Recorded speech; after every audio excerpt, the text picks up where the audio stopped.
السلام علیکم friends, welcome to my channel novel کہانی۔ کیسے ہیں آپ لوگ؟ امید ہے آپ لوگ خیریت سے ہوں گے۔ آج ہم شروع کریں گے دل کے دریچوں میں کی 21ویں قسط، تو چلے جلدی سے شروع کرتے ہیں۔ شروع کرنے سے پہلے میرے چینل کو لائک اور سبسکرائب ضرور کر دیجیے گا۔ کیا بکواس ہے یہ! پے در پے ہونے والے انکشافات نے ان سب کو گویا پاگل سا کر دیا تھا۔ اس پر متضاد احسن شاہ کے بڑے مشکوک انداز میں امتیاز خان کے پنجوں تلے سے بازیابی ان کے لیے ایک بلبلاتی ہوئی شکست تھی، جس کی بدولت وہ سبھی ایک دوسرے کو کاٹ کھانے کو دوڑ رہے تھے۔ اپنی ناکام منصوبہ بندیوں کے بجائے کوئی خاطر خواہ پیش رفت کرو امتیاز خان، ہمیں ہمارا بیٹا چاہیے اس ایس پی کی قید سے۔ اس وقت امتیاز خان، آفاق شاہ، وسیم شاہ سمیت نیلم شاہ بھی پیر حویلی کے مردان خانے میں موجود پیر سائیں کے حجرے میں موجود تھیں، جہاں وہ آج اپنے بڑے بیٹے سرمد سائیں کی غیر موجودگی میں ان سے محو گفتگو تھے۔ ان کی ان کی باقی باتوں یا انتقام سے سروکار نہیں تھا۔ انہیں اس وقت بس جمال سائیں کی رہائی اور سفیان اور کیف سے اپنی بے عزتی کا بدلہ چاہیے تھا۔ ان کے لیے نور اس وقت مر گئی جبکہ وہ اس کی امید سے ہونے کی خبر سے آگاہ ہوئے تھے۔ اب اگر انہیں نور چاہیے بھی تو فقط ایک مہرے کے طور پر، جسے وہ سفیان کے خلاف استعمال کرتے۔ ہماری خراب منصوبہ بندیوں کی ابتدا آپ کی حویلی سے ہی ہوئی ہے، کیونکہ پہلی شکست یہاں سے ہی ملی ہے، اور مجھے پورا یقین ہے کہ اس سب کے پیچھے آپ کے اس جذباتی پوتے کا ہاتھ ہے۔ پیر سائیں کی باروب آواز پر شکست سے بلبلاتا امتیاز خان ناگواری سے بولا تو ان کی باریک چہرے پر غصہ امڑنے لگا۔ اپنی بدلحاظی اور بلند لہجے کو لگام دو امتیاز خان، بھولو مت کہ کس کے سامنے اور کہاں کھڑے ہو۔ میرے پوتے پر بنا ثبوت کے الزام لگانے پہ میں تمہیں کیا سزا دے سکتا ہوں، یہ تمہاری سوچ ہے۔ غیظ و غضب سے بلند ہوتی ان کی آواز پر وہ فوراً ڈھیلا پڑا، کیونکہ وہ جمال سائیں کا لاڈلا ہو سکتا تھا، لیکن پیر حویلی کے باقی افراد کے لیے وہ یوں سر چڑھ کر نہیں ناچ سکتا تھا۔ آپسی اختلافات کو یہیں دفن کریں آپ سب، بلکہ اس سب کا حل تلاش کریں۔ نیلم شاہ نے اپنے شاطرانہ زبان کھولی تو پیر سائیں نے آنکھیں سکیڑ کر اس عورت کو دیکھا جس کی آنکھوں میں اس کا لالچ اور فریب صاف جھلک رہا تھا۔ کل یا پرسوں میری ساس اور اس کا وہ کاغذی بہو شاہ پیلس سے ہاسپٹل جائیں گے سمینا شاہ کے چیک اپ کے لیے۔ ان کو ہاسپٹل سے کیسے غائب کروانا ہے، اپنا ٹارگٹ حاصل کرنا ہے، یہ سب امتیاز خان تم دیکھ لینا۔ اس نے ان سب کو دیکھتے ہوئے اپنی بات مکمل کی۔ وہ دوست ایک دوسرے کی ہلکی سی تکلیف پر تڑپ اٹھتے ہیں، ان میں سے ایک کی رگ پہ پاؤں رکھو گے تو سارے پھڑ پھڑا اٹھیں گے، اس لیے ان دونوں عورتوں کے ذریعے ہم سب حاصل کر سکتے ہیں۔ اس کی کہی گئی بات پہ پیر سائیں اور امتیاز خان دونوں کے اعصاب ڈھیلے پڑے تھے۔ اور ہم یہ بھی جان لیں گے کہ مہاویر زندہ ہے یا نہیں، کیونکہ جو کچھ ہماری ناک تلے ہو رہا ہے یہ سب نہ جانے کیوں کھٹکنے لگا ہے۔ اسے رہ رہ کے مہاویر کا سرد انداز اور کشمالہ کے ساتھ اس کا رویہ عجیب سے احساسات سے دوچار کر رہا تھا۔ اس پر متضاد جس طرح سے وہ سمینا شاہ کو اوپر لے کر گیا تھا، یہ سب اس کے لیے خطرے کی گھنٹی تھی، اس لیے اب وہ جلد از جلد ایکشن لینا چاہتی تھی۔ یہ آخری چانس ہے تم سب کے لیے، اس کے بعد اگر تم لوگ کچھ نہیں کر سکے تو اپنے راستے ناپ لینا، کیونکہ پھر میں خود کچھ کروں گا۔ بات کو سمیٹتے ہوئے پیر سائیں نے نخوت سے کہا تو وہ سب کچھ انہیں دیکھ کر رہ گئے، لیکن کہا کچھ نہیں، کیونکہ انہیں ان کے ساتھ کی نہ چاہتے ہوئے بھی ضرورت تھی۔ اپنا نام، مقام اور مرتبے کی بدولت ان کے ایسے بہت سے افراد سے علیق سلیق تھی جن کی ان سب کو اپنے کالے دھندوں اور غیر قانونی کاموں میں مدد کی ضرورت پڑتی تھی، اس لیے سب اس وقت اپنے اپنے مفاد کی بدولت چپ بیٹھے فضا کو مزید بجھل کر گئے۔ پھوڑے کی مانند دکھتے سر کے ساتھ اس نے بجھل ہوتی پلکوں کو آہستہ سے وا کرتے ہوئے شعور کی راہ پر پیر رکھنا چاہے، لیکن سوجے ہوئے پپوٹے اور دکھتا ہوا سر اسے آنکھیں کھولنے نہیں دے رہا تھا۔ عریشہ! اس کے چہرے پر چھائی بے چینی اور تکلیف دیکھتے ہوئے اس کے پاس بیٹھی فرحین بیگم نے فوراً اس کے گالوں کو نرمی سے تھپ تھپاتے ہوئے اسے پکارا۔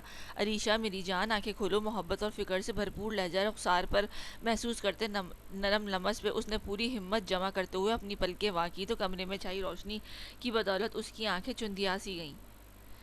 تیزی سے واپس پلکیں موندتے ہوئے اس نے اس روشنی سے بچنے کی فوراً کوشش کی۔ عریشہ! ایک دفعہ پھر سے وہی نرم لہجہ گونجا تو اس نے گہری سانس بھرتے آہستگی سے انہیں آنکھیں کھولیں تو سیدھی نظر فرحین بیگم کے متفکر چہرے پر جا ٹکریں۔ آپ کے چہرے سے ہوتی اس کی نظریں دائیں سے بائیں جانب پھسلی تو یکایک بیتے لمحے اس کی آنکھوں کے سامنے لہرانے لگے۔ وہ ایک دم سے اٹھ بیٹھی اور بے چینی سے اسے اسٹڈی کی، دائیں بائیں دیکھا، پھر یکایک اس کی خوبصورت آنکھیں آنسوؤں سے بھر گئی۔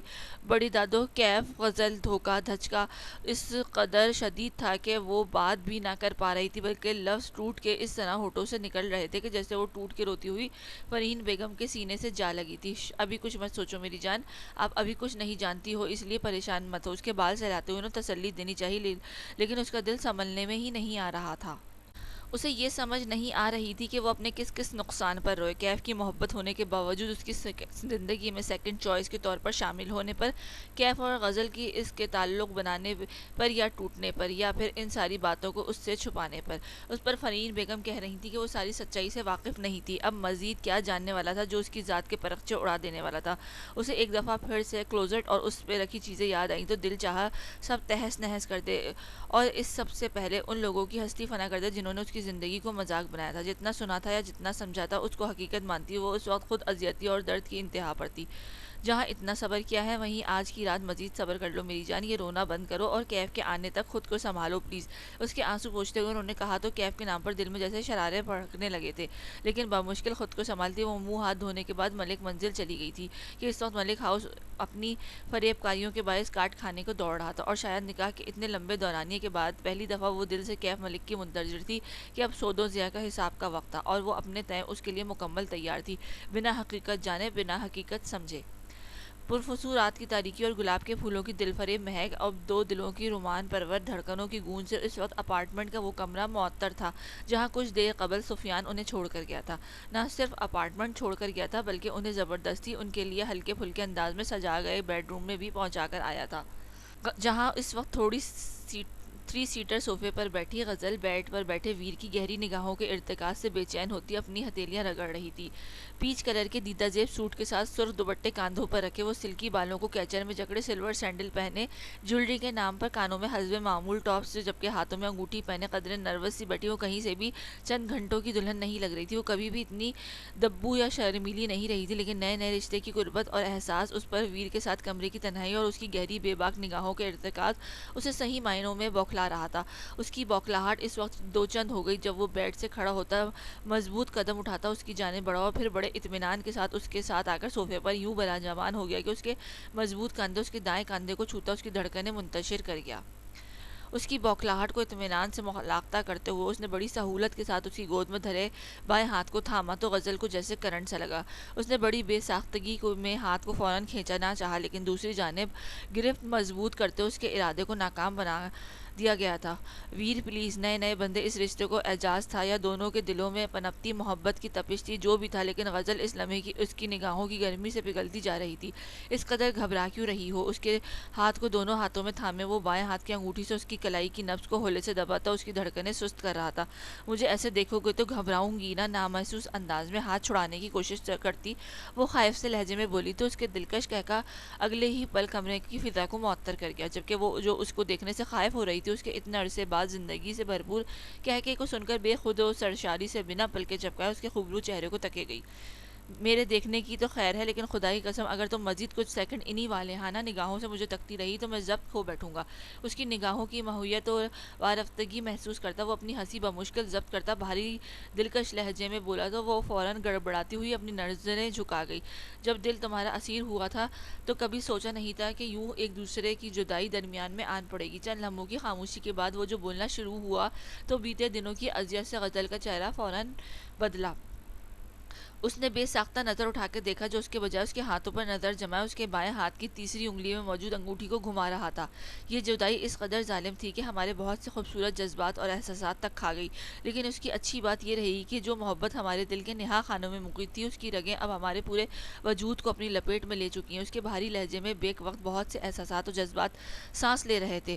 اس سارے دورانیے میں جو کچھ تم نے فیس کیا ہے اس کا مداوع شاید میں کبھی نہ کر سکوں۔ لیکن وہ مزید بول رہا تھا جب اس نے اپنے ہاتھ اس کی گرفت سے چھڑائے بغیر آگے بڑھ کر بہت نرمی سے اس کے کندھے کو اپنے ہونٹوں سے چھوا۔ ویر اور غزل کبھی ایک دوسرے سے الگ نہیں تھے، نہ ہیں نہ کبھی انشاءاللہ ہوں گے، اور جو ہمارا نصیب تھا وہ ہمارا نصیب اللہ نے اس قدر شاندار لکھا ہے کہ ہزاروں صحبتوں کے بعد بھی ہم آج ایک ہیں۔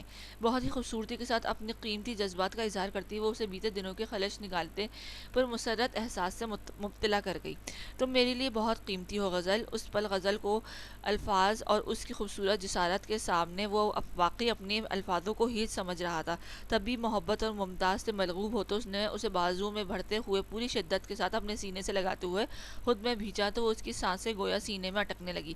بے پناہ ہمت کا مظاہرہ کرتی ہوئی اپنی دل فریب جسارت سے اس کی تکلیف کم کرنے کی کوشش کرتی اس کے ایسے رد عمل کے لیے قطعی تیار نہ تھی، تبھی اس کی گرفت مضبوط اسے حیا سے ملغوب کر گئی۔ ویر میری سانس بند ہو جائے گی، دبے دبے لہجے میں کہتا اس نے اس کے سینے پر چہرہ چھپایا تو اس کے لہجے کی مدھم پن نے اس کی مدہوشی کو مزید بڑھاوا دیا۔ ابھی نہیں، ابھی عشق کے امتحان مزید بھی ہیں، ابھی مجھے تمہیں یہ بھی بتانا ہے کہ کب کب تمہاری جدائی کے احساس نے میری سانسوں کی رفتار کو کم کیا تھا۔ ہاتھوں کے حالے میں اس کا ملائم چہرہ تھامے وہ بے خودی سے اس کے چہرے کی تمام نقوش کو اپنے نرم گرم لمس سے دہکاتا گھمبیر آواز میں بولا تو اس کی ہتھیلیوں میں پسینہ اترنے لگا۔ مجھے پلیز تم کچھ مت بتاؤ۔ اسے اپنے ہونٹوں سے دہکتا دیکھتے وہ مارے گھبراہٹ کے فوراً بولی تو اس کے ہونٹوں پر بڑی معنی خیزی مسکان پھیلی اور پھر اسی مسکان کے رنگ اس کے ہونٹوں پر بھی بکھیرنے کے لیے وہ اس پر جھکتا چلا گیا، جبکہ اس کی باہوں میں مقید غزل اس کے اس گستاخانہ پیار بھری حرکت پر بے ساختہ دونوں بازوؤں کو حصار اس کے گرد مضبوط کر گئی۔ میں ہی نہیں جانتا کہ انتقام یا بدلے کی جس راہ پر ہم لوگ نکل چکے ہیں اس کی منزل کیا ہوگی، مگر میں ان لمحات کو تمہارے سنگ اس انداز میں امر کرنا چاہتا ہوں کہ تمہارے روم روم میں میری محبت اتر جائے۔ اس کے سانسوں کی روانی بخشنے کے بعد اس کی سراہی دار گردن کو اپنے لمس کی حدت سے مہکاتا وہ بھاری لہجے میں بولا تو غزل نے فوراً اس کی جانب دیکھا اور اپنی پاگل ہوتی دھڑکنوں کے ساتھ اس کے چہرے کو اپنے نازک ہاتھوں میں تھاما۔ جو تم چاہتے ہو اس میں اللہ تم سب کو کامیاب کرے گا، لیکن اس سب میں تمہیں ہر حال میں میرے پاس لوٹ کر آنا ہے کہ میں نے تمہارے بغیر اتنے سال کاٹے ہیں۔ مجھے آنے والی زندگی تمہارے ساتھ، تمہارے بچوں کے ساتھ، تمہارے والدین کے ہمراہ گزارنی ہے۔ ان کی آنکھوں میں دیکھتی وہ ایک دن ایک ان کہے وعدے میں باندھتی نئی امیدوں کے دیپ جلا گئی اور انہی دیپوں کے سائے میں خود محسوس کرتی وہ کھل کر مسکرایا تھا۔ آؤ پھر اس نئے آنے والی زندگی کی جانب ایک نیا قدم بڑھائیں۔ اس نے اپنی باہوں میں سمیٹتے وہ گھمبیر لہجے میں کہتا ہوا بیڈ کی جانب بڑھا تو اس کی دھڑکنوں نے ایک دفعہ پھر سے شور مچانا شروع کر دیا۔ لائٹ بند کرو، اگر تم مجھے ایسے دیکھو گے تو مجھے شرم آتی ہے۔ اور پھر اسے بیڈ پر لٹانے کے بعد اس نے اس کی جانب دیکھا تو پھر فوراً خائف سے انداز میں بولنے لگی، مگر اگلے ہی لمحے ویر کی محبت بھری شدتیں اسے مکمل طور پر اپنے بس میں کرتی ہر شے سے بیگانہ ہونے پر مجبور کر گئیں۔ اسے بازو میں سمیٹتے وہ ہجر کی فصیلیں کاٹنے کے بعد ملنے والی اس وصل کی رات میں اس کے وجود کی نرمیوں کو محسوس کرتا ہوا اس کی رگ رگ میں اتر رہا تھا، جبکہ اس کے بازو میں مقید غزل اس کی شدتوں سے مدہوش ہوتی اس کے بازوؤں پہ اپنی گرفت مضبوط کرتی اس کے خوبصورت قید میں سمٹتی چلی گئی۔ آج بہت دنوں کے بعد کچن کی طرف آئی تھی کیونکہ نیلم شاہ سے اس دن کی بد کلامی کے بعد وہ اسے موقع ہی نہیں دے رہی تھی کہ وہ کوئی اس طرح کا کام کرے، بلکہ وہ اسے اپنے کاموں سے اپنے پیپرز میں ہی مصروف کیے ہوئے تھی، جبکہ سمینہ شاہ اس کے کھانے وغیرہ کی ذمہ داری ایک کل وقتی ملازمہ کی تھی۔ لیکن اصل صبح سے ہی نیلم شاہ اس کے شوہر اور دیور کے گھر سے نکلنے کے بعد جب ڈرائیور کے سہارے وہ پیپرز دینے کے لیے نکلا تو سمینہ شاہ کو بھی ساتھ لے کے لیا تاکہ اس کا بھی منتھلی چیک اپ کروایا جا سکے۔ اس وقت دوپہر کے 4:30 ہو رہے تھے، لیکن ان دونوں کی واپسی تاحال نہ ہوئی تھی، اس لیے وہ اپنے لیے چائے بنانے کے لیے چاروں ناچار نیچے چلے گئی۔ ساس پین لے کر اس میں دودھ ڈال کر ابھی برنر پر رکھا ہی تھا کہ قدموں کی آہٹ پر فوراً گردن گھمائی تو نگاہ خود کو تکتی نیہا شاہ سے جا ٹکرائی۔ آؤ چائے پیو گی؟ اسے یوں کھڑا دیکھ کر تکتے پا کر اس نے عذرائے مروت استفار کیا، کیونکہ اس کے یوں کھڑے ہونے اور اس پر سونے پہ سہاگے کے خود کو تکتے پا کر وہ بے چین ہوئی تھی۔ کبھی جو تم یوں ہوئی اتنی ہی آسانی سے پوچھو کہ مہابیر شاہ کو لوگی؟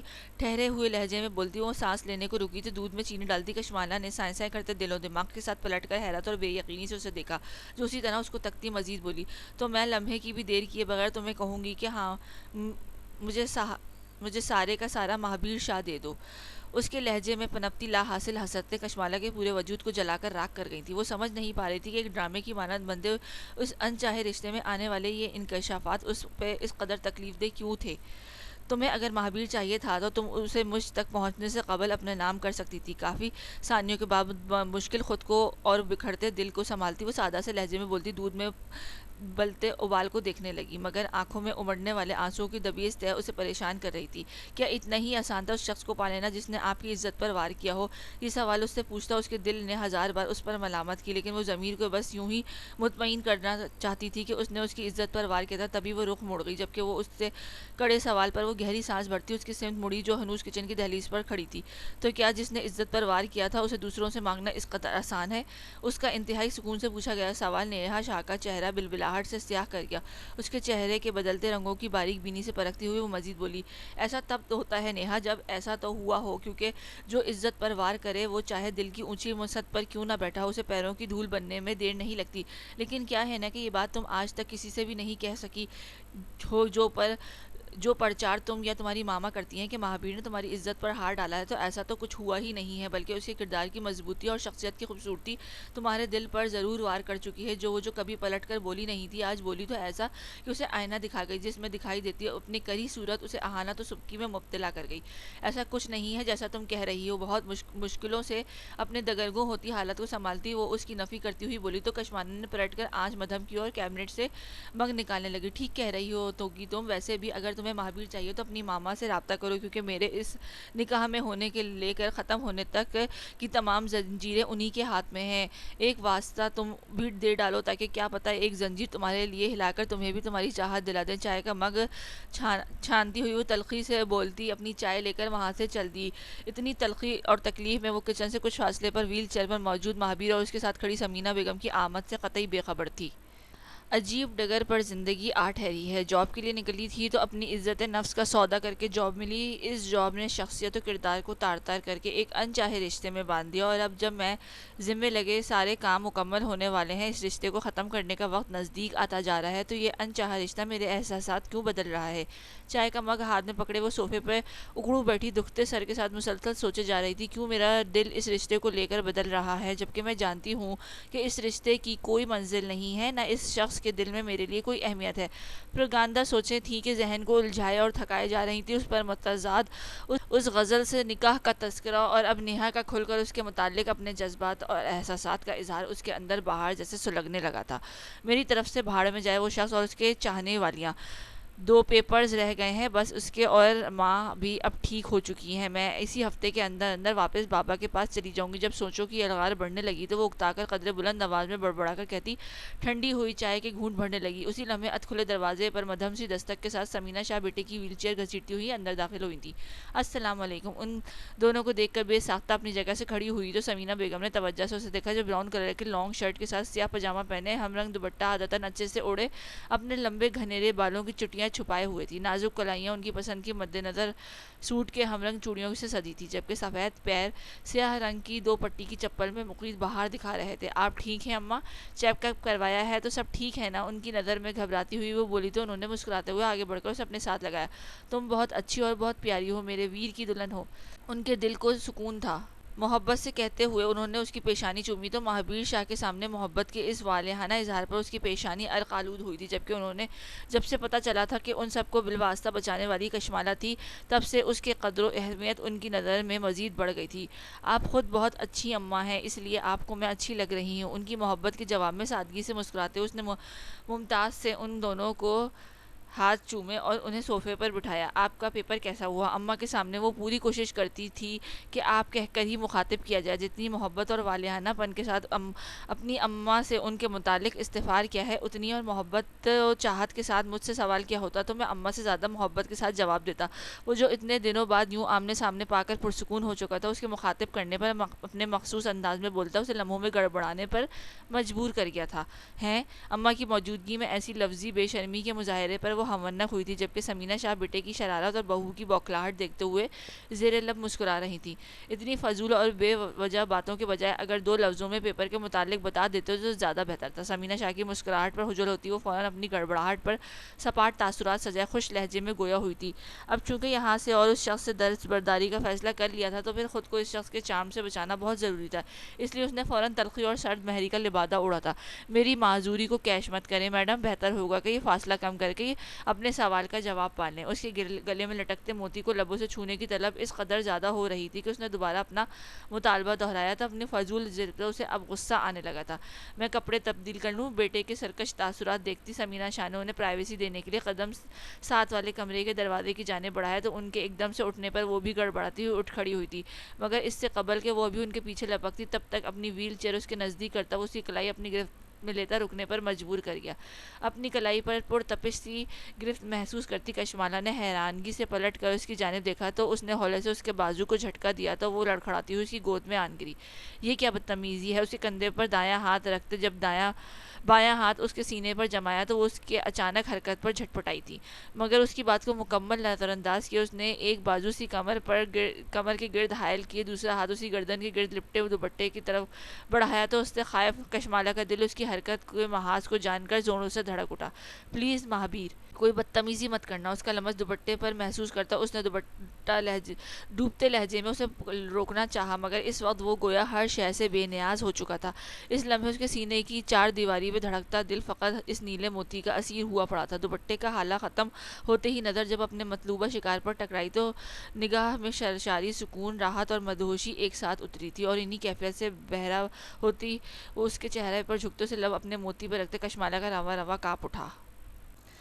اسے اس پر اس کا یہ لمس اسے موتی پر نہیں بلکہ اپنے دل کے نہا خانوں میں اترتا ہوا محسوس ہو رہا تھا، اور اپنے اس نقصان پر ششد ہوتی وہ ایک جھٹکے سے اس کا حصار توڑتی لرزتے قدموں کے ساتھ اس کی گرفت سے نکلی تھی۔ بس خبردار، اگر تم ایسا کچھ نہیں کر سکتے، میرا تمہارا یہ رشتہ تمہارے ایگزامز اور ماں کے ٹھیک ہونے تک ہی مشروط تھا۔ اس کی پہنچ سے کچھ فرلانگ کے فاصلے پر وہ کھڑی کپ کپاتے ہوئے لہجے میں بولتی، اپنا ہاتھ سینے پر رکھے دوسرے ہاتھ سے اپنی قمیص کو مضبوطی سے جکڑے بولے جا رہی تھی، تمہارے پیپرز بھی ہو چکے ہیں اور اماں بھی ٹھیک ہیں، اس لیے اب ہمارا کوئی واسطہ نہیں ہے، تم اپنی مرضی اور چاہت سے غزل سے واسطہ بناؤ یا نیہا سے۔ بمشکل اپنی بات مکمل کرتی وہ بھاگتے ہوئے ڈریسنگ روم میں جا گھسی تھی، جبکہ کچھ ہی لمحوں کے بعد اسے کمرے میں ایک دھماکے کی آواز آئی جو یقیناً اس مگ کے ٹوٹنے کی آواز تھی جو وہ ان کے آنے پہ میز پہ رکھ کر اٹھ کھڑی ہوئی تھی، اور مگ کی ٹوٹی ہوئی کرسیوں کو سرخ ہوتی آنکھوں سے دیکھتے مہابیر نے پلٹ کر ڈریسنگ روم کے بند دروازے کو دیکھا۔ آخر مجھے کوئی بتائے گا کہ میری بنائی گئی چائے کی قسمت اس قدر خراب کیوں ہے؟ اپنے کمرے کے وسط میں کھڑے سفیان نے کڑی نگاہوں سے واش روم سے بھیگا ہوا چہرہ لے کر نکلتی نور سے استفسار کیا تو اس کی ہنسی چھوٹ گئی، جسے بمشکل دباتے ہوئے وہ چھوٹے چھوٹے قدم اٹھاتی آ کے بیڈ روم چیئر پر بیٹھ گئی۔ اب اس میں میرا تو کوئی قصور نہیں ہے۔ کرسی پر بیٹھنے کے بعد اس نے سکون سے اپنی توجہ اس کی جانب مبذول کی جو ہنوز خفگی بھری نگاہوں سے اسے دیکھ رہا تھا۔ قصور؟ بیگم جان، سب سے زیادہ قصور آپ کا ہی ہے۔ پہلے تو اتنے مہینے تم میری محبت سے انحراف کرتی رہی، اس چائے کو پینے پر آمادہ نہ ہوئی، اب جب تمہیں مجھ سے محبت ہو۔ اس سے فاصلے پر کھڑا وہ تپے ہوئے لہجے میں بولے جا رہا تھا جب اس نے تیزی سے اس کی بات قطع کی۔ میں تم سے محبت نہیں کرتی ہوں۔ اس نے حسب معمول محبت سے بے نیازی برتتے انکار کیا تو وہ جل اٹھا تھا۔ بالکل، تم مجھ سے بالکل محبت نہیں کرتی، لیکن میرے بغیر نیند نہیں آتی بس تمہیں۔ اس کے جلتے بھنتے انداز پر اس نے جھینپتے ہوئے ناک پر سے مکھی اڑاتی اس کی بات کو حسب سابق اگنور کیا تھا۔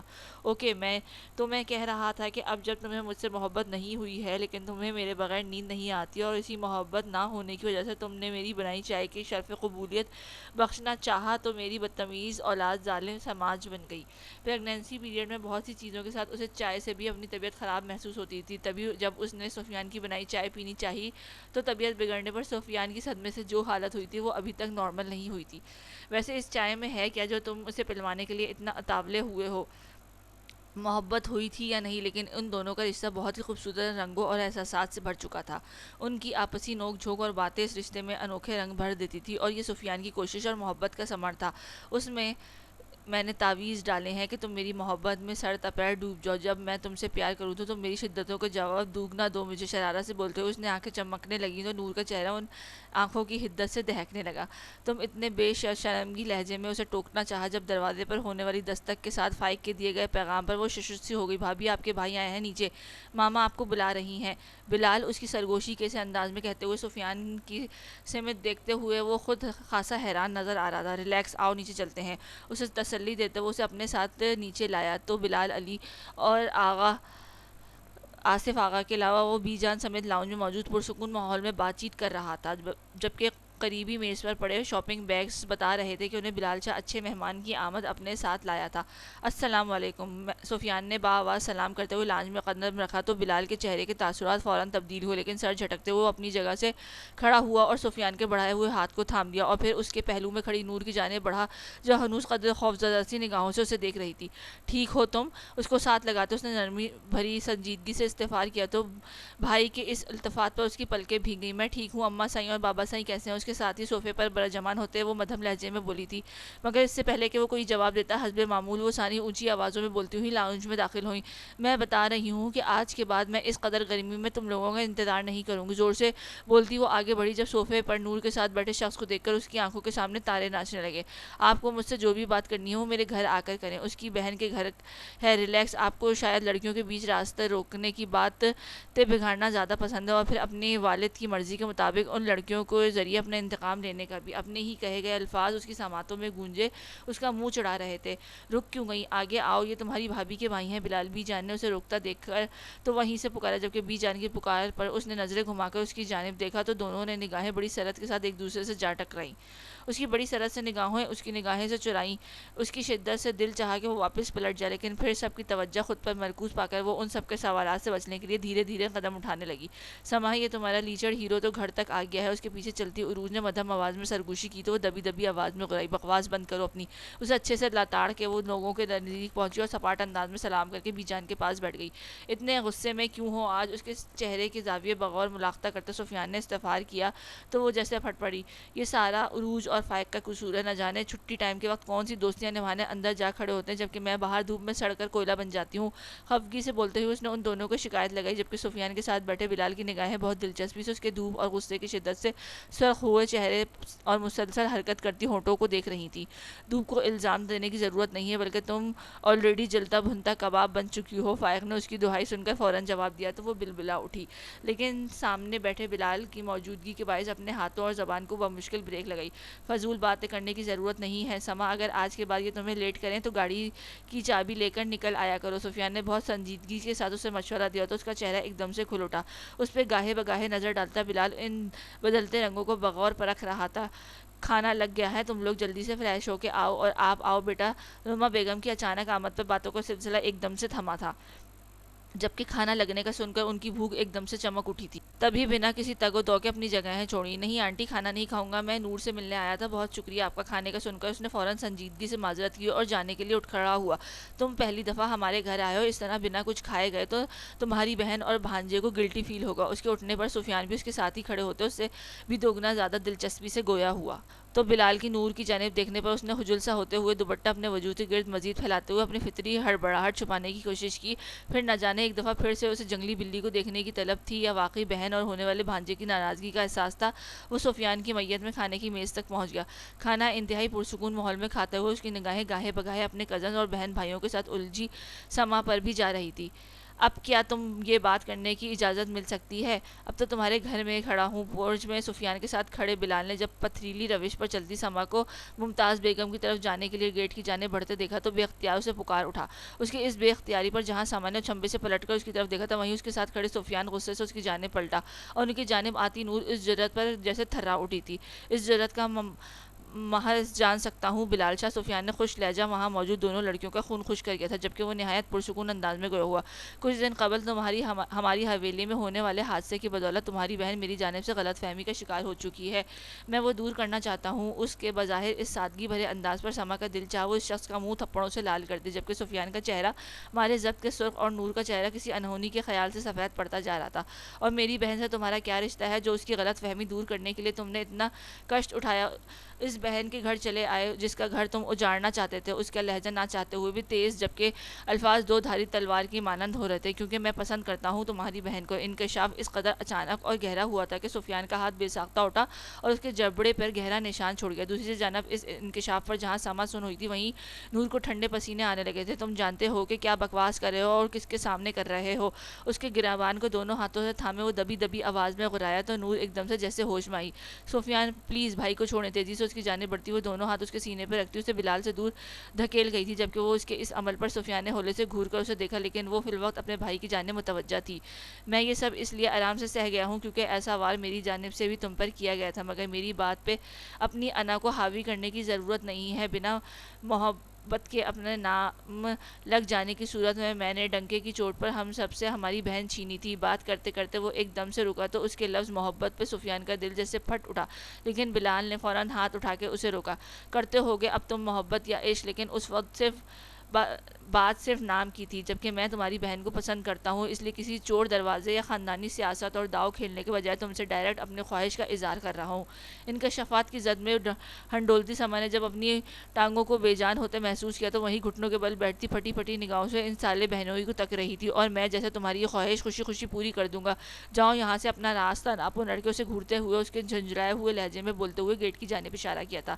بہیو سفیان، یہ بات مت بھولو کہ وہ مہمان ہے اور سب سے بڑھ کر نور کا بھائی ہے۔ علی آغا صاحب کی باوقار اس قدر اچانک گونجی تھی کہ وہ سب بیک وقت چونک کر ان کی جانب مڑے تھے، جو وہیں روش پر ہک بک کھڑی سما کو بازوؤں کے حلقے میں لیتے کھڑا کر رہے تھے۔ تم نے اپنی خواہش کا اظہار کیا، جو کہ ہم نے سن لیا، لیکن بہتر یہی رہے گا کہ تم اپنی یہ خواہش اپنے گھر کے کسی بڑے کے ہمراہ آ کے کرو، تاکہ ہمیں ہر طرح کا ممکنہ جواب دینے میں آسانی ہو سکے۔ ان کی تدبیر سے بھرپور آواز پر بلال نے کشیدہ اعصاب قدرے پرسکون ہوئے تھے، جبکہ سفیان نے ناراضگی سے باپ کی جانب دیکھا، جو ایک بازو میں سما کو لیے دوسرے ہاتھ سے اس کے ساتھ مصافحہ کر رہے تھے۔ جو ہاتھ تو بظاہر آغا صاحب سے ملا رہا تھا، لیکن نگاہیں اس کی ان کے بازو میں سمٹی کھڑی سما پر مرکوز تھی۔ اس سے زیادہ بھی گھورو گے تب بھی فائدہ نہیں ہوگا، اس لیے بہتر یہی ہوگا کہ اپنی نظریں جھکا لو۔ پھر نہیں کہنا کہ پولیس والے نے لحاظ نہیں کیا۔ اس کی حرکات و سکنات کو ملاحظہ کرتے سفیان نے بھنائی ہوئی آواز ابھری تو اب کی بار بھائی سے ملتی نور نے گھور کر اسے دیکھا، جو بلال سے بادل نخواستہ ہاتھ ملاتا اسے رخصت کر رہا تھا۔ ویسے آج مجھے یقین ہو گیا کہ میکے والے سامنے آنے پر بیویاں یوں ہی شوہروں پر ظلم ڈھاتی ہیں۔ بلال کی رخصت ہوتے ہی وہ نور کی جانب مڑا، جو ہنوز اس کی کڑی نگاہوں سے دیکھ رہی تھی۔ فی الحال مجھ سے بات کرنے کی کوئی ضرورت نہیں ہے، تڑپ کر اسے جواب دینے کے بعد وہ سما اور آغا صاحب کی جانب بڑھی، جو واپس اندر کی جانب بڑھ رہے تھے، جبکہ وہ سالے کے بعد بیوی کے تیور ملاحظہ کرنے پر پرسوز نگاہوں سے صدر دروازے کی جانب دیکھ رہا تھا، جہاں سے وہ تینوں اندر غائب ہوئے تھے۔ بوجھل قدموں کے ساتھ ملک منزل کا گیٹ پار کرنے کے بعد وہ اندر کی جانب بڑھا، جہاں آمنہ بیگم، حسن صاحب اور فریہ بیگم کے ہمراہ بیٹھی چائے پی رہی تھی۔ ان سے ملنے ملانے کے بعد وہ کوئی بھی مروت اور تکلف نبھائے بغیر عریشہ کے متعلق استفسار کرنے لگا، کیونکہ ملک ہاؤس میں داخل ہوتے ہی اسے فرحین بیگم نے عریشہ کے متعلق آگاہ کرنے کے ساتھ ساتھ اس کے منتظر ہونے کا بھی بتا دیا تھا، اور وہ اپنی زندگی کے اس لمحے سے خائف تھا جب اسے عریشہ کو اس سب سے آگہی دینی تھی۔ فریہ بیگم کے جواب دینے پر وہ گہری سانس حلق میں خارج کرتا ہوا سیڑھیوں کی جانب بڑھا۔ اس کے مضبوط قدموں کی منزل اس کے کمرہ تھا، جس میں وہ گزشتہ کچھ گھنٹوں سے مقیم تھی۔ ہولے سے مقفل دروازے پر دباؤ ڈالتے ہوئے اس نے دروازہ وا کیا تو اندھیرے میں ڈوبے کمرے نے اس کا استقبال کیا، جسے دیکھ کر نہ جانے کیوں دل کی گھٹن مزید بڑھ گئی تھی۔ چند قدم آگے بڑھا کے اس نے دیوار پر ہاتھ مارتے ہوئے سوئچ آن کیے تو کمرہ یکایک روشنیوں سے نکھر گیا۔ روشنیوں کی آشنائی حاصل ہوتے ہی اس نے اضطرابی نظر کمرے میں دوڑائی تو نظر صوفے کے ساتھ پشت ٹکائے فلور کشن پر گھٹنوں میں منہ دیے بیٹھی عریشہ پر پڑی تھی، جس کی کمر پر بکھرے بال دیکھ کر ان کی گردن میں ایک گٹلی سی ابھر کر مدعو ہوئی تھی۔ وہ آگے بڑھا اور اس کے نزدیک وہیں ایک ٹانگ فولڈ کر کے نیچے بیٹھتے ہوئے اس کے بالوں کو نرمی سے اپنے ہاتھوں سے سہلایا۔ عریشہ، وہ جو پچھلے کچھ گھنٹوں سے ایک ہی پوزیشن میں بیٹھی تھی، اس کے آنے کی منتظر تھی۔ اس کی مانوس خوشبو اور قدموں کی آہٹ پر نہ جانے کیوں چاہتے ہوئے بھی وہ خود میں حرکت کرنے کی ہمت نہیں جتا پائی تھی، لیکن پھر اچانک اس کی مضبوط انگلیوں کو لمس بالوں سے سرکتا ہوا ایک عجیب سا طوفان دل میں اٹھا گیا۔ ایک جھٹکے سے گھٹنوں سے سر اٹھا کر اس کی جانب نظر اٹھائی تو سرخ مترنم سوجی ہوئی آنکھیں کیف کے دل میں ایک تہلکہ سا مچا گئیں۔ بے ساختہ اس نے دوسرا ہاتھ بڑھاتے ہوئے اس کی آنکھوں کے سوجے ہوئے پپوٹوں کو چھونا چاہا تو اس نے ایک جھٹکے سے چہرہ پیچھے کیا۔ مجھے چھونے سے پہلے میرے ایک سوال کا جواب دیں۔ رونے کی شدت سے اس قدر بیٹھی ہوئی آواز تھی کہ اس نے جب کہا تو لہجے کی سرد تاثر نے کمرے کی فضا کو گھٹن زدہ سا کر دیا۔ آپ کون ہیں؟ اس نے اپنا سوال کچھ اس انداز میں اس کے سامنے پیش کیا تھا کہ اس کی جانب بڑھا ہوا کیف کا ہاتھ بے ساختہ سا ہوتا واپس اس کے پہلو میں گر گیا۔ بتائیں نا، کون ہیں آپ؟ غزل کے کیف ہیں یا عریشہ کا سرخ اسکارف کو ایک ان کہی یاد دکھانے والے کیف ہیں آپ؟ اس کی سرخ آنکھوں کے گوشے ایک دفعہ پھر سے بھیگنے لگے تو اس نے اس کی مزاحمت رد کرتے ہوئے دونوں ہاتھوں میں اس کا چہرہ تھاما اور والہانہ انداز میں اس کی نرم آنکھوں پر اپنے لب رکھتے ہوئے ان آنکھوں میں اٹکے ہوئے نمکین پانیوں کو اپنے لبوں سے چنا تھا۔ حملہ اس قدر اچانک ہوا تھا کہ وہ اپنا بچاؤ کی تدبیر بھی نہیں کر سکی اور نرم گرم لبوں کی حدت پلکوں کو بوجھل کر گئی۔ جس جگہ پہ میری اور غزل کی تصویریں دیکھ کر مجھ سے بددن ہوئی تھی، اس جگہ پہ تبھی اس سرخ اسکارف کو اور ہیئر کلپس کو دیکھ لیتی تھی، شاید ایسی فصیلیں ہمارے ارد گرد نہ اگتی۔ اس کی تپتی پیشانی کے ساتھ اپنی پیشانی ٹکائے وہ بھاری لہجے میں گویا ہوا تو اس کے دل میں جوار پھاٹا سا لگنے لگا۔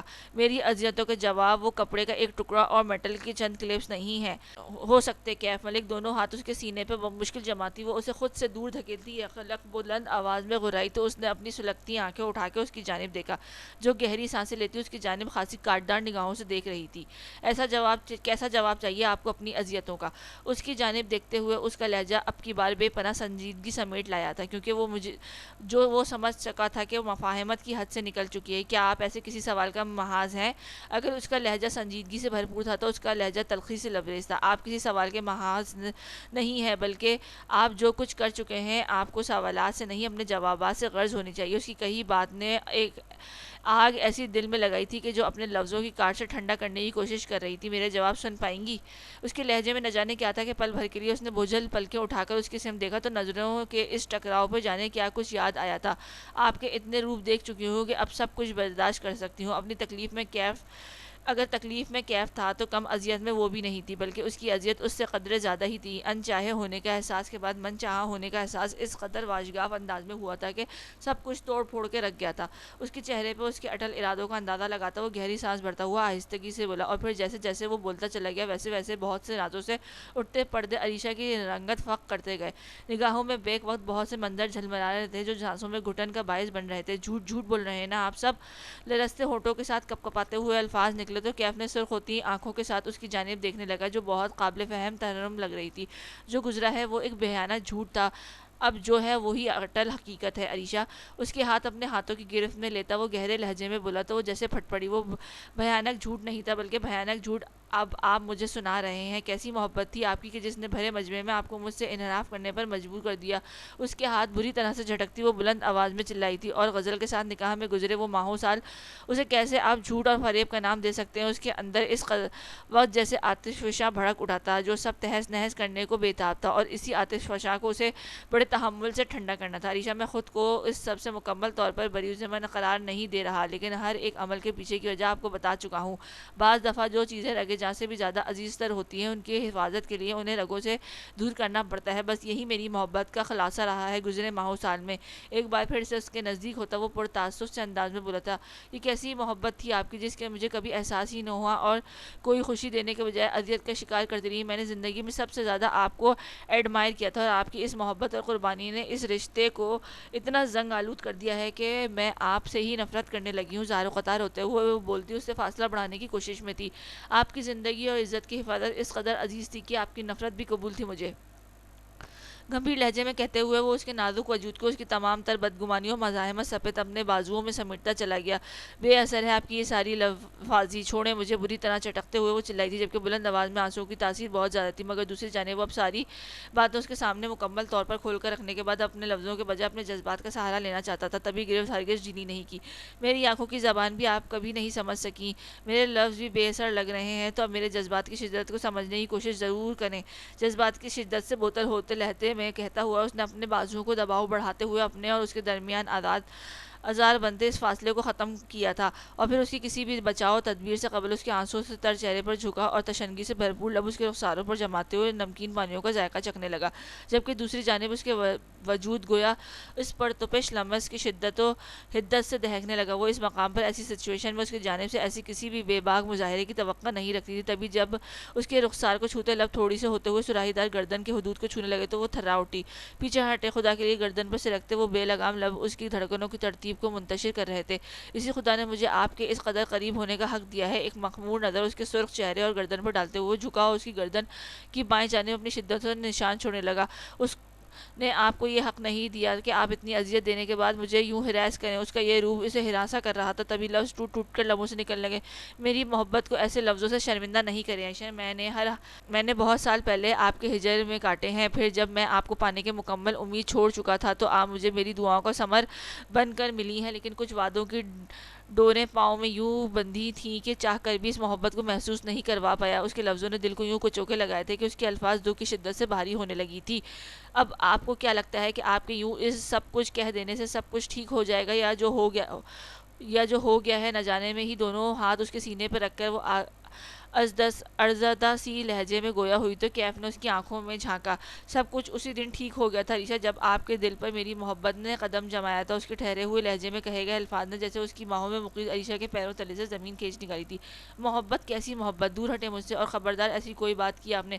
نفرت ہے مجھے آپ کے ہر روپ سے۔ اس کی بات کی سختی سے مخالفت کرتی وہ شدت سے منافق ہوئی تھی، اور مجھے اس نفرت سے چھپی محبت سے عشق ہے۔ محبت اور دل نوازی سے چور لہجے میں بولتے ہوئے اس نے جھک کر اس کی تھوڑی پر عقیدت بھرے انداز میں بوسہ دیا تو اس کے لبوں سے بے ساختہ ایک سسکی سی نمودار ہوئی تھی، جبکہ اس کے ایسے دل پذیر الفاظ دل پر جیسے ٹھنڈی پھوار سے برسانے لگے تھے۔ مگر ابھی دل میں چھپی کسک ختم نہیں ہوتی۔ پلیز نہیں کریں، آپ کیوں بار بار بھول جاتے ہیں کہ آپ کیف چاچو تھے؟ یوں قریب مت آیا کریں۔ اس کی اس قدر قربت کے حواسوں پہ ہمیشہ کی طرح بھاری پڑی تھی۔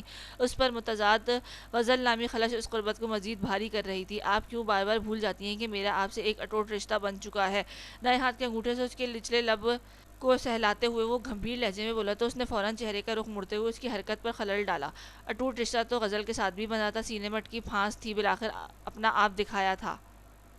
اس رشتے کی حقیقت آپ کو بتا چکا ہوں، سنجیدگی سے کہتے ہوئے اس نے اپنے دائیں ہاتھ کی مضبوط انگلی اس کے چہرے پر ٹریس کرنے کے لیے آزادانہ چھوڑ دی تو وہ شخص کی سرکشی پر الجھنے لگی تھی۔ لیکن یہ بھی حقیقت ہے کہ وہ اتنے سال آپ کے ساتھ نکاح میں رہی ہے اور مسز کیف ملک کے نام سے پہچانی جاتی رہی ہے۔ اس نے یہ سب کچھ کہا جو اس رشتے میں بندی اس کے اندر تباہی مچائے ہوئے تھے۔ اسے جس کے نام سے پہچانے جانے کی چاہتی وہ اس تک پہنچنے کے لیے اسے میرے نام کی وقتی سہارے کی ضرورت تھی۔ اس کو نگاہوں کی زد میں رکھے وہ ہنوز اسی انداز میں گویا ہوا تو اس کے ایسے انداز پر اس کے اندر غضب کی سرگشی جاگنے لگی۔